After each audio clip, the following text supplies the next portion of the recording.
Hello! Welcome to my channel. Huwag kalilimutan mag-subscribe, mag-likes at mag-share para updated kayo lagi sa i-upload kong mga videos. Magaganda lagi ang i-upload kong mga videos. Naghahatid sa inyo ng kaalaman at edukasyon sa mga nakikinig at nanunood.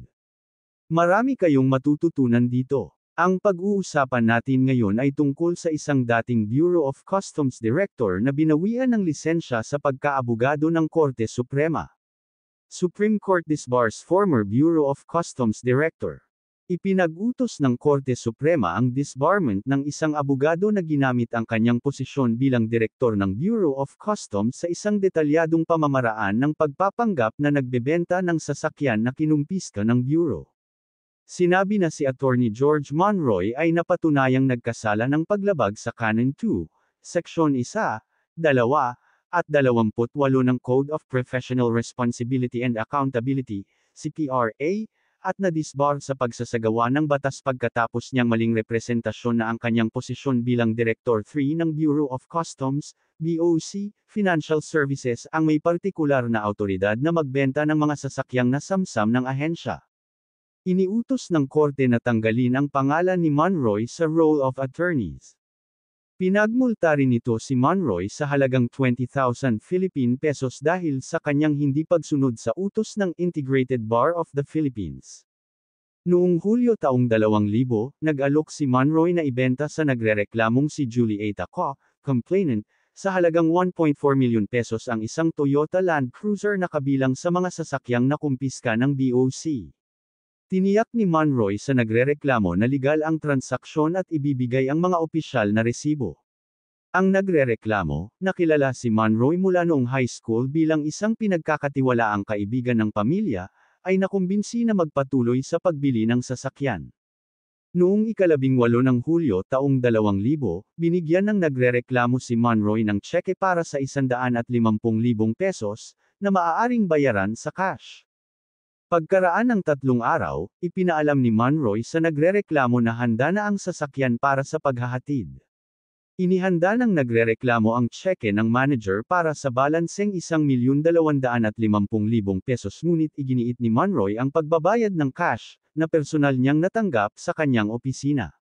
Matapos maghintay ng buong araw, sinabihan ang nagrereklamo na isang signatory mula sa Department of Finance, DOF, ang hindi pa pumipirma sa mga dokumento para sa pagpapalabas ng sasakyan.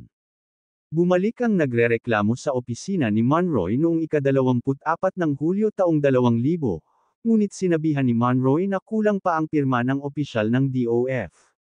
Sumama ang nagrereklamo sa personal na tauhan ni Monroy sa DOF, kung saan ipinaalam sa nagrereklamo na ang mga dokumento ay nasa opisina pa rin ng isang undersecretary. Pagbalik sa opisina ni Monroy, inamin ni Monroy sa nagrereklamo na hindi na mailalabas ang sasakyan dahil may tumakbo na dala ang pera. Pagkatapos ay nag-issue siya ng resibo upang garantyahan ang pagbabalik ng pera ng nagrereklamo. Gayunpaman, sa kabila ng paulit-ulit na kahilingan ng nagrereklamo na ibalik ni Monroy ang kanyang pera, patuloy siyang iniiwasan ng huli. Nag-udyok ito sa nagrereklamo na magsampa ng instant administrative case para sa disbarment at 2 kasong kriminal laban kay Monroy, isa para sa paglabag sa Seksyon 3, ng Republic Act No. 3019, o ang Anti-Graft and Corrupt Practices Act, at isa para sa estafa sa ilalim ng Revised Penal Code. Hinatulang guilty ng Sandigan Bayan si Monroy sa parehong kasong kriminal. Si Monroy, gayunpaman, ay nanatiling at large sa kabila ng warrant of arrest na inisyu ng Sandigan Bayan.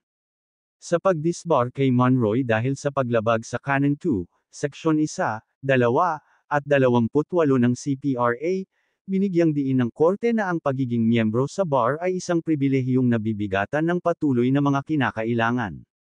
Dahil dito, maaaring suspendihin o bawiin ng korte ang pagsasagawa ng batas kapag ipinakita na hindi nagawa ng abogado na mapanatili ang mataas na antas ng mabuting moral na karakter na inaasahan ng komunidad mula sa mga miyembro ng legal na propesyon. Tungkol sa paghatol ni Monroy para sa estafa, isang krimen na kinasasangkutan ng moral turpitude, itinuro ng korte na para magsilbing sapat na batayan para sa disbarment, dapat itong ipakita na ang paghatol ay nakamit na ang finality. Sa kasong ito, binanggit ng korte na maliban sa isang kopya ng desisyon ng Sandigan Bayan, ang nagrereklamo ay walang ibang ebidensya na nagpakita na ang hatol ay naging pinal. Kaya, hindi maaaring ipagpalagay ng korte na ang paghatol ni Monroy ay nakamit na ng wakas. Gayunpaman, nakita ng korte na makatwiran ang disbarment ni Monroy para sa kanyang paglabag sa mga parallel na probisyon ng bagong CPRA sa Code of Professional Responsibility noon, partikular sa Canon 1, Rule 1.01 at Canon 6, Rule 6.02. Napag-alamang nakagawa si Monroy ng tahasang paglabag sa Seksyon 1, 2, at 28 ng Canon 2 ng CPRA nang linlangan niya ang nagrereklamo sa pamamagitan ng detalyadong pamamaraan ng pagpapanggap na nagbebenta ng Land Cruiser na kinumpiska ng BOC.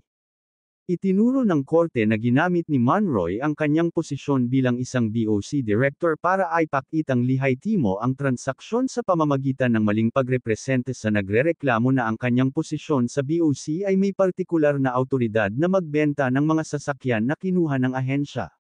Isinagawa niya ang transaksyon sa loob ng kanyang opisina sa BOC at hinikayat ang partisipasyon ng kanyang mga tauhan para makuha ang tiwala ng nagrereklamo. Maginhawa niyang sinabi na ang 1.4 milyon pesos na binayaran ng nagrereklamo para sa sasakyan ay kinuha sa kanyang opisina, at tumanggi na ibalik ang halaga. Ang korte ay nagpasya na ang kabuuan ng mga ebidensya na ipinakita ay malinaw na nagpapatunay na si Monroy ay nabigo na matupad ang mataas na pamantayang moral na kinakailangan ng mga miyembro ng legal na propesyon. Iginiit ng korte na ang tahasang paglabag ni Monroy sa batas, tulad ng ipinakita ng kanyang paghatol ng Sandigan Bayan. Ang kanyang kawalan ng pagsisisi kapag ang nagrereklamo ay paulit-ulit na nagmakaawa sa kanya na ibalik ang kanyang pera. At ang kanyang walang saysay na pagtatangka na gamitin ang isang hindi kilalang empleyado ng BOC bilang isang scapegoat ay nagpapakita ng kanyang hindi karapat-dapat na magpatuloy sa pagsasanay ng batas. Napansin din ng korte ang sadyang pagwawalang bahala at pagtanggi ni Monroy na sumunod sa mga legal na utos ng IBP Committee on Bar Discipline kapag kinakailangan din siyang maghain ng sagot at maikling, at dumalo sa mga mandatoryong kumperensya kaugnay ng kaso ng disbarment laban sa kanya. Kaya naman, pinagtibay ng korte ang 20,000 peso na parusa na ipinataw sa kanya ng IBP Board of Governors. Courtesy of the Supreme Court Public Information Office. Hanggang dito na lang ang video na ito. Thank you for watching.